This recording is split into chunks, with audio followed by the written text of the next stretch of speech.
Prepara tu corazón para una historia que te hará cuestionar lo que sabes sobre el heroísmo y el respeto. Conoce a Miguel, un veterano de guerra olvidado, cuya dignidad fue desafiada, pero que, por un milagro, vio su vida dar un giro inesperado. Esta es una prueba de que la fe mueve montañas y que el bien siempre prevalece. Si esta historia te llega al alma, deja tu like y suscríbete al canal para más relatos inspiradores como este. Que la gracia divina ilumine tu camino y te traiga siempre historias de luz y esperanza. La mañana de aquel día de descuento para veteranos en el New Holland Central, un restaurante típico del interior de Colorado, comenzó como tantas otras para Miguel Ramírez. A sus 80 años, con la piel marcada por el sol de Texas y las arrugas que contaban historias de una vida entera, caminaba con la dignidad silenciosa de quien ya ha enfrentado lo impensable. La vieja prótesis en la pierna izquierda, gastada por el tiempo, y el bastón que lo apoyaba en cada paso, eran testigos mudos de un pasado heroico, casi borrado por la memoria colectiva y, a veces, por la indiferencia. En la muñeca izquierda, un tatuaje casi indistinguible, una daga atravesando un ancla, un símbolo que solo quien vivió el infierno de las misiones secretas del equipo Bravo de los Navy SEALs en 1971 entendería. Miguel no iba allí por el descuento, ni por la comida. Él iba por una promesa hecha hace más de 50 años a su mejor amigo, James Harrington, quien murió a su lado en la selva de Vietnam. Ambos habían jurado comer una hamburguesa en ese restaurante, cuya foto James llevaba en el bolsillo del uniforme, cuando regresaran a casa. Miguel regresó, pero James no. Y, cada año, Miguel honraba aquel juramento, sintiendo el peso de la ausencia de su amigo más que el de su propia pierna perdida. El olor a grasa y café se mezclaba con las memorias de explosiones y el zumbido de helicópteros, una extraña simbiosis de presente y pasado. La mañana de aquel día de 1900 descuento para veteranos en el New Holland Central, un restaurante típico del interior de Colorado, comenzó como tantas otras para Miguel Ramírez. A sus 80 años, con la piel marcada por el sol de Texas y las arrugas que contaban historias de una vida entera, caminaba con la dignidad silenciosa de quien ya ha enfrentado lo impensable. La vieja prótesis en la pierna izquierda, gastada por el tiempo, y el bastón que lo apoyaba en cada paso, eran testigos mudos de un pasado heroico, casi borrado por la memoria colectiva y a veces por la indiferencia. En la muñeca izquierda, un tatuaje casi indistinguible, una daga atravesando un ancla, un símbolo que solo quien vivió el infierno de las misiones secretas del equipo Bravo de los Navy SEALs en 1971 entendería. Miguel no iba allí por el descuento ni por la comida.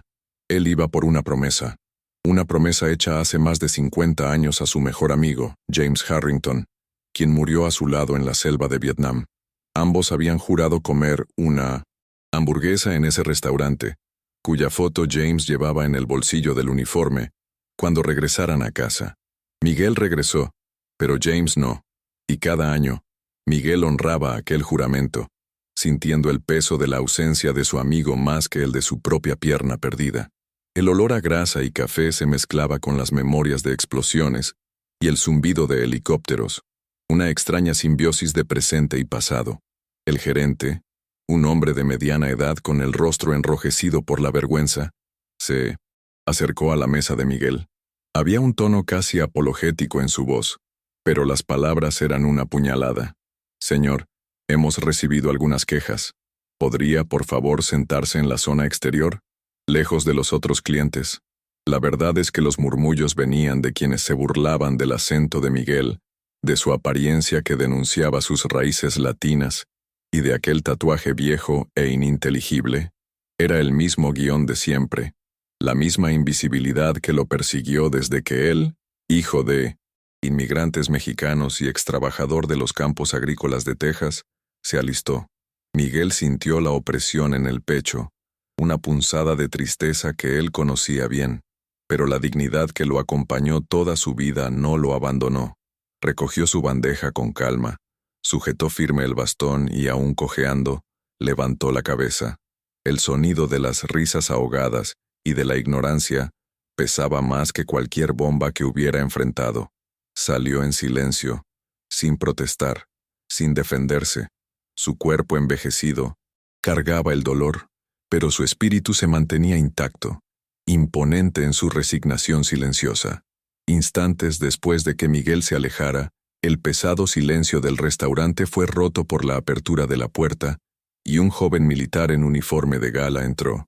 Era Jackson Miles, un Navy SEAL en servicio activo de permiso, y sus ojos recorrieron el ambiente con la agudeza de quien ha sido entrenado para observar cada detalle. De repente, su mirada se detuvo en la muñeca de Miguel, que aún era visible mientras el veterano se dirigía a la zona exterior.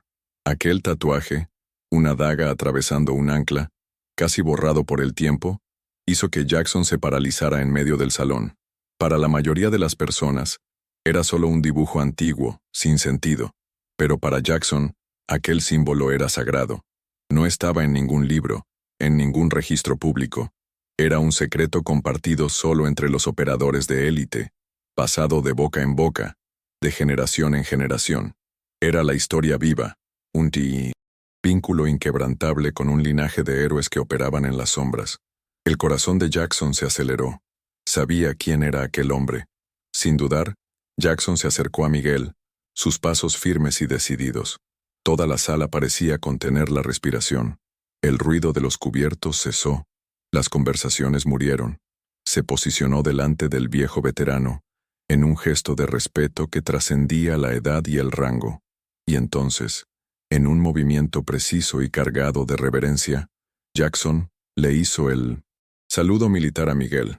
Era un gesto que decía mucho, un reconocimiento profundo que atravesaba el tiempo y la invisibilidad. El restaurante se sumergió en un silencio casi sagrado.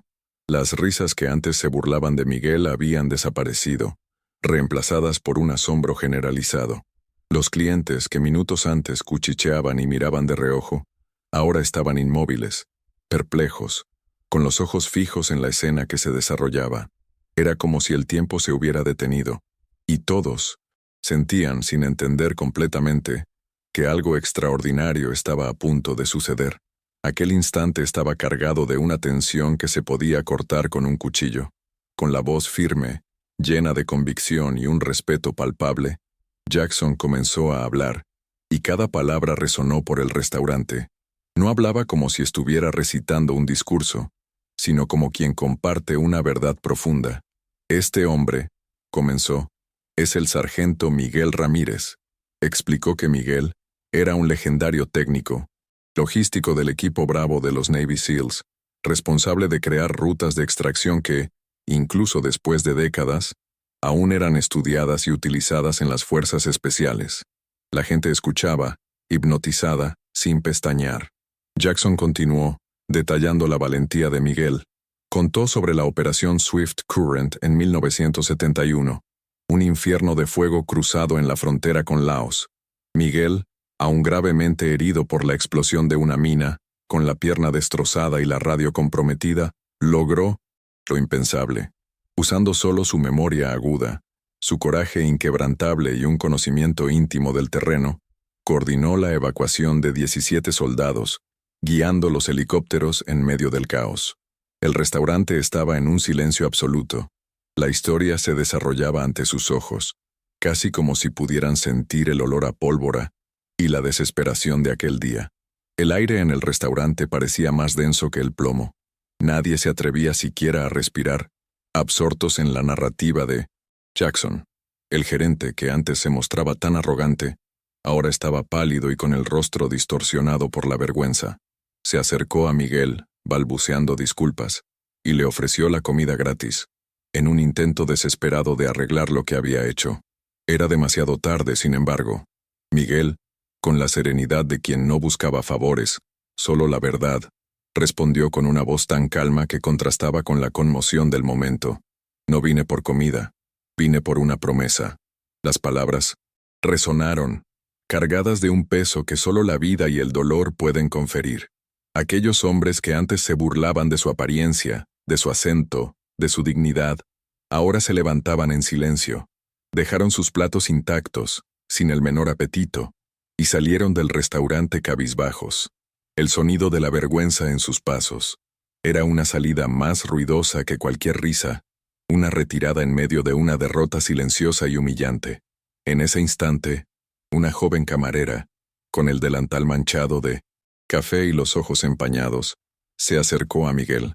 Había algo en su mirada que le hizo sentir una familiaridad distante, una conexión que no lograba descifrar. Ella contenía las lágrimas, visiblemente emocionada, y su voz era un susurro tembloroso, casi inaudible en el silencio que aún flotaba en el aire. Mi abuelo se llamaba James Harrington, reveló, y esas palabras golpearon a Miguel con la fuerza de un rayo. El mundo de Miguel se detuvo.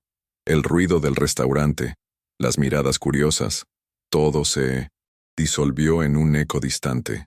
James Harrington, el nombre, que él llevaba en su corazón como un tesoro y una herida abierta, ahora era pronunciado por una voz joven, llena de una dulzura que él no esperaba. Ella continuó, explicando que nunca había conocido a su abuelo, que él había muerto antes de su nacimiento, pero que había crecido escuchando sus historias, las memorias que la familia mantenía vivas. Aquel hombre sentado frente a ella no era un desconocido, era el mejor amigo de su abuelo, el compañero de guerra, aquel con quien James había hecho la promesa de una hamburguesa que nunca pudieron cumplir juntos, la promesa que Miguel había mantenido viva por más de 5 décadas, año tras año, en silencio, en medio de la indiferencia. Y ahora, allí, en aquel día tan lleno de humillación y redención, aquella promesa finalmente estaba siendo cumplida, no de la forma que él imaginó, sino de una manera que era aún más profunda y significativa, uniendo pasado y presente de una forma inesperada. La historia se extendió como un incendio en las redes sociales. Aquel día, que comenzó con la amargura de la invisibilidad, se transformó en un hito. La pequeña ciudad de Colorado, que antes veía a Miguel solo como el viejo mecánico latino de la esquina, ahora descubría que era una leyenda viva, no solo una leyenda militar, sino un ejemplo de resiliencia, de dignidad inquebrantable y de un orgullo latino que había resistido décadas de prejuicio. Era como si un velo se hubiera levantado, revelando la verdadera esencia de un hombre. El pequeño taller de Miguel, su modesta mecánica que por décadas sirvió a autos y bicicletas, se transformó. Ya no era solo un lugar para reparar motores, sino un punto de encuentro. Veteranos de todas las edades, jóvenes de la comunidad latina y personas de todas partes, inspiradas por su historia, comenzaron a frecuentar el lugar. Venían no solo por una reparación, sino para escuchar, para buscar una palabra, para sentir la presencia de un hombre que, en su silencio, había enseñado tanto sobre resiliencia y la fuerza de sus raíces. Aquel día, que comenzó con la humillación en el restaurante, culminó en una serie de gestos que parecían querer rescatar el tiempo perdido. La calle donde Miguel vivía, antes anónima, fue oficialmente rebautizada como Silent Service Way, Camino del Servicio Silencioso, un homenaje no solo a él, sino a todos aquellos que sirvieron en silencio, sin reconocimiento, sin focos. Era una forma de la comunidad de redimirse, de corregir una injusticia histórica que pesaba sobre tantos otros héroes invisibles. Una placa fue instalada en la entrada del ayuntamiento, con el símbolo de la daga atravesando el ancla y las palabras, «Honra a los silenciosos». Era un recordatorio diario, visible para todos, de que el servicio invisible, el sacrificio sin alardes, merecía ser recordado y celebrado. Miguel, que pasó la vida huyendo de la atención, ahora se veía en el centro de una nueva narrativa. Comenzó a ser invitado a hablar en escuelas y eventos, pero nunca hablaba de sí mismo. Hablaba sobre el servicio, sobre la importancia de la memoria, sobre aquellos que nunca regresaron a casa y sobre el valor inestimable de nunca olvidar las propias raíces. Su voz, antes tan ahogada por los prejuicios, ahora resonaba, cargando una sabiduría que solo la experiencia y la resiliencia pueden enseñar. Era un testimonio vivo de que la verdadera fuerza no reside en aquello que se grita, sino en aquello que se vive en silencio. Cuando Miguel falleció, 3 años después de aquel día en el restaurante, su funeral recibió todos los honores militares que le fueron negados en vida. Era un tributo merecido, una despedida que contrastaba dolorosamente con el regreso silencioso que tuvo de Vietnam. Su ataúd, envuelto en la bandera americana, fue cargado por 6 Navy SEALs, incluyendo a Jackson, el joven militar que, con un simple gesto, había reescrito la historia de un héroe. Su antigua prótesis, la compañera de tantas décadas de trabajo y esfuerzo, fue reemplazada por una nueva, donada por una fundación que nació inspirada por su historia. Una fundación creada para ayudar a veteranos latinos ancianos, para garantizar que ningún otro Miguel Ramírez pasara por la misma invisibilidad. En la lápida, grabadas las palabras que definieron toda su existencia, un epitafio simple, pero que lo decía todo. Su silencio lo dijo todo. Su servicio cambió vidas.